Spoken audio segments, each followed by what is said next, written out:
আসসালামু আলাইকুম। আশা করি সবাই ভালো আছেন।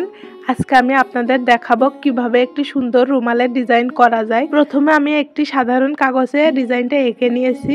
এই ডিজাইনে থাকবে গোলাপ ফুল, কিছু পাতা এবং রুমালের মাঝে একটি ক্যালেন্ডার থাকবে। রুমালের দুই পাশে যে ডিজাইনটা দেবো সেটা আমি আগে এঁকে নিয়েছি। এবার রুমালের মাঝে যে ক্যালেন্ডারটা দেবো সেটা এঁকে নিলাম। পাতাগুলো আমি ফ্রি হ্যান্ডে এঁকেছি, দেখুন কত সুন্দরভাবে। আপনারাও প্র্যাকটিস করবেন, তাহলে হয়ে যাবে। এবার আমি রুমালের দুই কোণা ডিজাইনটা দেবো। প্রথমে আমি রুমালটা রেখেছি, তার উপর কার্বন কাগজটা রেখেছি, তার উপর আমি আমার ডিজাইনটা রেখে এর উপরে হাত ঘুরিয়ে ড্রয়িংটা করে নিচ্ছি। আশা করি এইভাবে করলে খুব সহজেই করতে পারবে। এই ডিজাইনটাও আমি ফ্রি হ্যান্ডে করেছি। প্রথমে এক বোতলের মটকি দিয়ে গোল গোল করে এঁকে নিয়েছি, তারপরে প্রতি পাশে সুন্দর করে পাতাগুলো এঁকে নিয়েছি। এখানে প্রতিটি পাতা খুবই সাবধানে আঁকা হয়েছে, যাতে ফুলের সাথে সুন্দরভাবে মিশে যায়। ডিজাইনগুলো করার সময় খুব সাবধানে করতে হবে, যেন ভুল জায়গায় দাগ লেগে না যায়, কারণ ভুল জায়গায় দাগ লেগে গেলে রুমালেও সেইভাবে দাগ পড়ে যাবে। প্রতিটা পাতা এবং প্রতিটা ডাল আমি ভালোভাবে দেখে এঁকে নিয়েছি। পেন্সিল দিয়ে আঁকার সুবিধা হচ্ছে এটা কয়েকবার ব্যবহার করা যাবে। কলম দিয়ে আঁকলে একবারেই ছিঁড়ে যেতে পারে।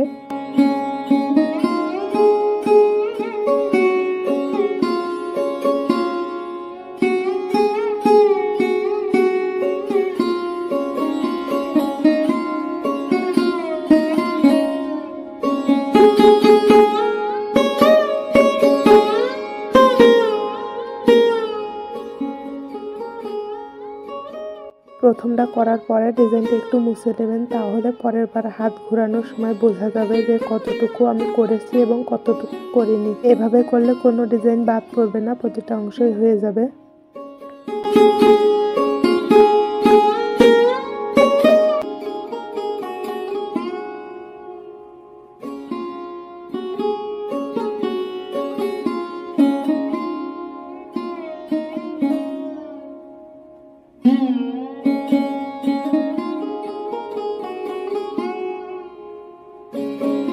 দুই পাশেরটা করার পর আমি এবার মাঝেরটা নিয়ে বসেছি। এটা করা খুবই ধৈর্যের কাজ এবং সময় সাপেক্ষ। একটা রুমাল করতে আমার প্রায় এক সপ্তাহেরও বেশি লেগেছে।